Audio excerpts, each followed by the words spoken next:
Bonjour à tous, ici on va continuer sur l'exercice qu'on a vu dans la vidéo précédente. L'exercice nous dit quoi? Deux ouvriers tirent sur une caisse selon le schéma ci-après, donc selon ce schéma-là. Ils veulent la déplacer vers le point B.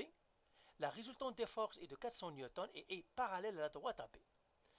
Ça, on le sait, on va le reprendre encore. Je sais que la force résultante, elle est égale à 400 newtons et la direction, c'est la direction AB. C'est ce qu'ils me disent. Là, A, on l'a fait, maintenant on va faire la question B. Donc ça c'est B. Et qu'est-ce qu'ils nous disent ici? Trouve l'angle θ pour que la tension dans le câble 2 soit minimale. Donc ils veulent que je trouve θ, θ point d'interrogation. Et qu'est-ce que je sais? Je sais que T2 est minimal. Et la plus petite possible, minimale. C'est tout. Avec ces informations, qu'est-ce que je vais faire? Je suivrai le match. Je vais faire comme ce qu'on a fait au début avec la question A, avec le θ ici. Première chose, je fais mon dessin. Donc j'ai le A ici. Je sais que la résultante sera dans la direction AB, donc je vais faire la direction AB ici. D'accord?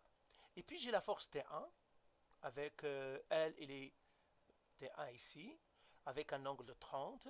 Je mettrai un petit peu plus grand, plus long, un petit peu. Et puis j'ai l'autre ici, donc un peu comme ça. Et je sais que ça c'est 30 degrés. Et ça je sais que c'est θ.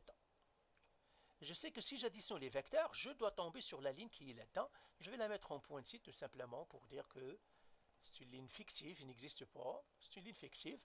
Mais si je fais le plan, c'est-à-dire l'addition des vecteurs avec la méthode du parallélogramme, je dois tomber ici parce que la résultante, ils me disent, elle est sur 100. C'est ça ma résultante au fond. Hein. C'est ça mon compte tout à l'heure. C'est ça mon 400 newtons. Donc ça c'est 400 newtons.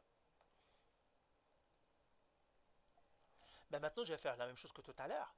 Donc, cet angle-là, je sais que c'est θ. Pourquoi c'est θ? Parce que ce sont les angles alternes internes. Maintenant, je vais nommer ça, ça c'est A. Lui, je vais le nommer B. Et lui, je nommerai C. Alors, ce B-là n'a rien à voir avec ce B, mais en tout cas. Maintenant, l'angle C, je dois le trouver. C'est comme on a fait tout à l'heure. Donc, première, trouver C. Donc, l'angle C, ça serait quoi? Ça serait 180 moins encore 30 plus le θ. Et je vais faire un peu d'algèbre. Ça me donnerait 180 moins le 30 moins θ, qui me donnerait finalement, l'angle C c'est 150 moins θ. Et bien je sais que cet angle-là c'est 150 moins θ. Je vais mettre entre parenthèses. Et là je vais faire la loi des cos, la ligne des sines encore, pour trouver mon T2. Parce que ça c'est T1, et ça c'est T2. Je dois trouver T2 pour que je dise, c'est ça. Alors deuxième étape, donc je vais effacer ici. Deuxième étape, loi des sines. Loi des sines. Alors, la loi des signes, qu'est-ce qu'il me dit? Il me dit encore une fois, sinus l'angle A sur A est égal à sinus B sur B est égal à sinus C sur C. Alors là, maintenant, petit a, ça c'est l'angle A, donc ça c'est petit a, ça c'est mon petit B, et ça c'est mon petit C. Donc voilà, j'ai trouvé tête ici. Et maintenant, qu'est-ce que je dois faire? Je remplace. Sinus A, le A c'est quoi? C'est 30. Donc je vais faire sinus 30. Sur A. A c'est quoi? Alors attention, ça c'est T2 et ça c'est T1. Okay? Donc ça c'est T2 sur T2 égale à sinus B. Mais B c'est quoi le B? Le B c'est θ. Sur le petit b c'est T1 est égal à sinus C. Le C je le sais, c'est 150 moins θ sur le 400. Là maintenant, moi je ne m'intéresse pas au T1. Je vais le barrer, je vais calculer comme ce que j'ai calculé tout à l'heure. Donc je vais faire celle-là ici, et puis je vais le faire ici. Tout simplement pour trouver le T2, donc ça c'est mon troisième calcul. Tout simplement, je vais garder sinus 30 sur T2 est égal à sinus 150 moins θ, le tout sur 400. Voilà. Et là, je fais le produit croisé. Le produit croisé me dit, tu dois faire T2 est égal à 400 fois sinus 30 qui divise sinus 150 moins θ. Alors, je vais effacer ici. Vous pouvez rejouer toujours la vidéo si vous voulez. D'accord.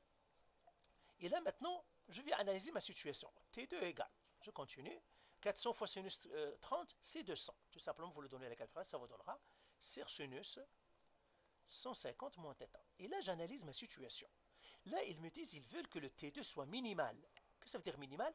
La plus petite possible.